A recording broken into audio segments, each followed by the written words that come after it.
So I thought to myself, I'm going to have to go there. I've recently got my hands on the TFG, on the gold G-Shock Square, and I also have the black version. And so we have the Star Wars characters C-3PO and Darth Vader. And I thought to myself, I'm going to have to, show these together because they are cool. I mean, they are really cool. Now, I know that some people might be watching and they might be thinking, hold on a second. These watches came out 5 years ago for the 35th anniversary. And that is correct, they did. And this year we have the 40th anniversary of G-Shock, and in particular this model, the G-Shock Square. And again, that's something that really intrigued me. How is this design, how is this watch managed to continue to be such a desirable, popular watch that that Casio keeps selling, and they make many iterations of it. Now, of course, this is gold. This is very in your face. And there's a YouTuber called Random Rob, and he calls it the Bling Master. And every time he says that, I always chuckle. I find it hilarious. And let me zoom out there. And I think, you are correct. That is a blingy watch. But there is something really quite cool about it. And I think I've said in another video, I really like gold watches. I've always thought gold, yellow gold, white gold and platinum, basically precious metals. I've always thought that they were great materials for wristwatches. Now, of course, this is steel, and it is ion plated, which means that it's coloured this particular gold colour. And apparently it impregnates the surface of the stainless steel, although I have heard someone explain that the color goes all the way through. I don't actually know that, but I suppose if you scratched it deeply, you would find out that way. But I suppose if this was scratched, because it's stainless steel underneath, the actual steel color is not that different from the gold color, so you might not really notice it. But anyway, it doesn't take away from the fact that gold is a good watch color, and for me, it's a really nice G-Shock square color. And when I've heard people mention C-3PO and Darth Vader, I've thought, yeah, these watches, that they do look like those characters. And of course, this is the stealthed out B5000G, and I've put it on a GD bracelet, and I think it looks better. And someone did point out that the original bracelet for this is rubber, that's good as well, and it sure is. I do like this on the rubber, but for some reason these days, and I think it's because of convenience and ease. It's so easy to grab this watch on the metal strap and literally click and it's off. And I have found that, I think I've mentioned this in other videos, that what I do these days is that I am wearing a watch for its aesthetic appearance as well as its functionality. And because these watches have the stopwatch and timer function, I'm constantly using the stopwatch, that in particular, and the timer, especially when I'm cooking pasta or rice or boiling something. I use the stopwatch all the time. And I also use the alarm. And G-Shocks, they have the, so you can have 4 alarms here plus a snooze alarm. And often I have an alarm and then I will set 5 minutes later an alarm again in case I miss the first one. And then I think I put the snooze function on to be the last alarm, so it's impossible for me to miss the alarm. Now I know with a smartwatch you can do that, but there's something nice about the analog feel of the alarm on the G-Shocks. But I think the winner is G-Shocks like this because they have the multi-band 6 function and also the Bluetooth connectivity. They are always accurate. They connect once or twice a day without you doing anything, and if it doesn't have a Bluetooth connection, it will actually connect via multi-band 6. So the time is always highly accurate. And then you can put these watches into a watch case and leave them there for a month or two, and you pull the watch out and it wakes up from sleep, and then the time is once again accurate. And that is something that's really proving to be a game winner for me. If you did that with a smartwatch, even the new Apple Watch Ultra, 2 or 3 days the watch is going to be flat, and you do need to put it on its charger, and and it has to connect to the iPhone.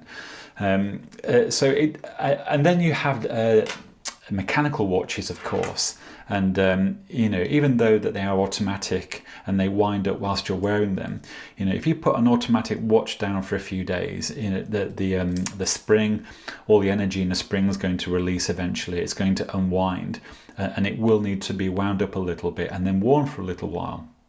But of course with these G-Shocks you don't really have that problem. And so this is why I keep going back to G-Shock. Now also I've been looking at loads of watches over the years, and in the last 2 years in particular, I've watched them, I've looked at them, with a lot more interest, because I'm wanting to, number one, understand the design of wristwatches, number two, understand its value in terms of what people will pay for it, and then number three, does it have a place in society, because of the technology in the world that we live in. Will people in the future want to put these things around their wrists? And one of the conclusions I'm at straight away is I think people are going to want to continue putting these things around their wrists.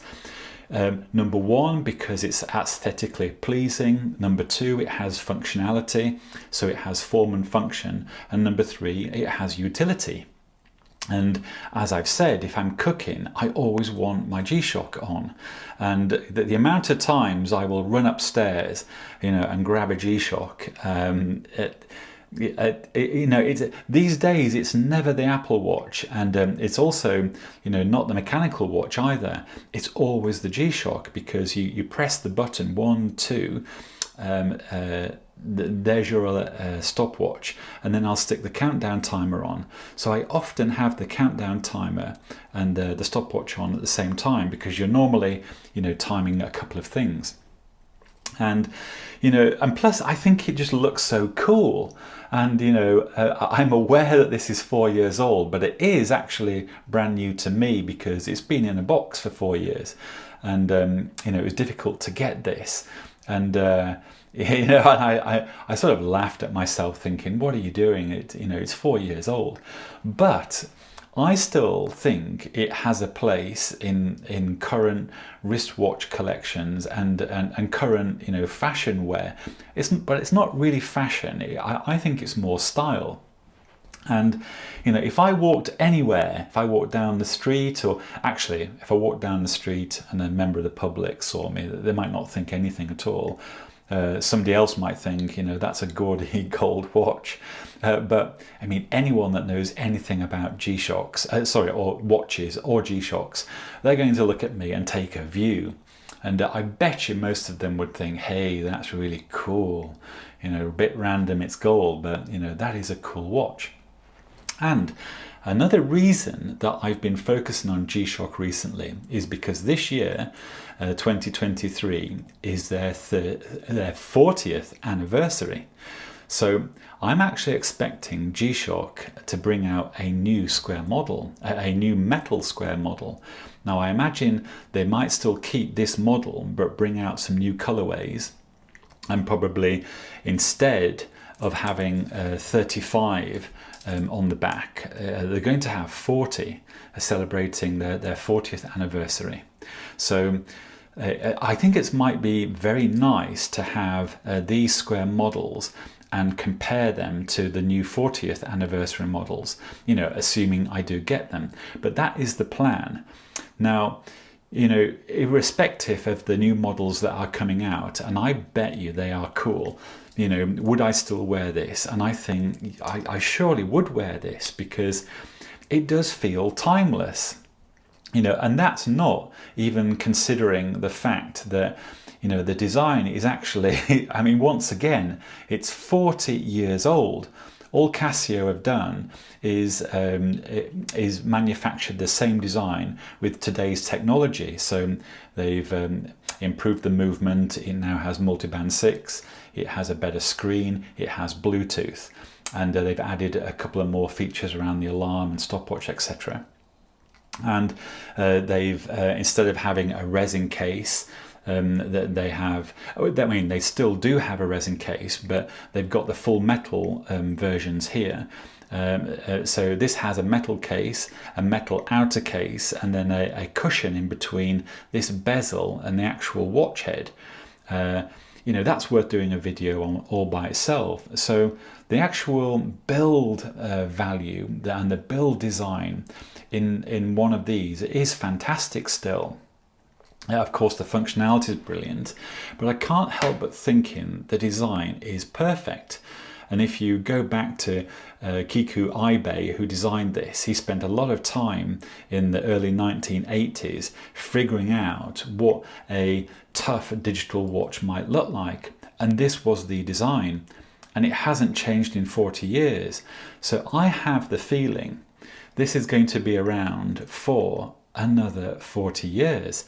It's just going to be updated. The design will remain mostly the same, but all they're going to do is update the materials and probably beef up the specifications and you know, make the screen even better, make the battery life and its connectivity even better, and probably, you know, refine the components here.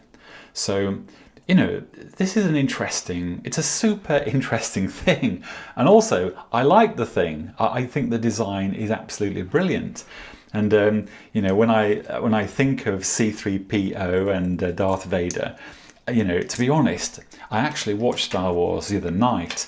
And not because of this, but this prompted me. And I thought to myself, I need an R2-D2. Which essentially would be silver and blue, and if I had the silver one here, you could imagine if the silver B5000D had a blue thin line around the outside, that would be your R2-D2.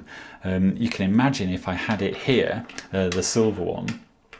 You would have R2-D2, C-3PO and Darth Vader. But you've given me some ideas now, but for this video, I thought I'm going to show you C-3PO and Darth Vader. And these are super watches. And these days, I seem to be only picking these things up. And, you know, that does surprise me. It really does, because I have access to a few watches here, but, you know, what is my go-to watch? And I'm talking all situations: going out, going to a meeting, doing my cooking.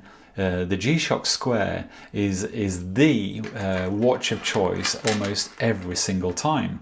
So I am finding this very interesting.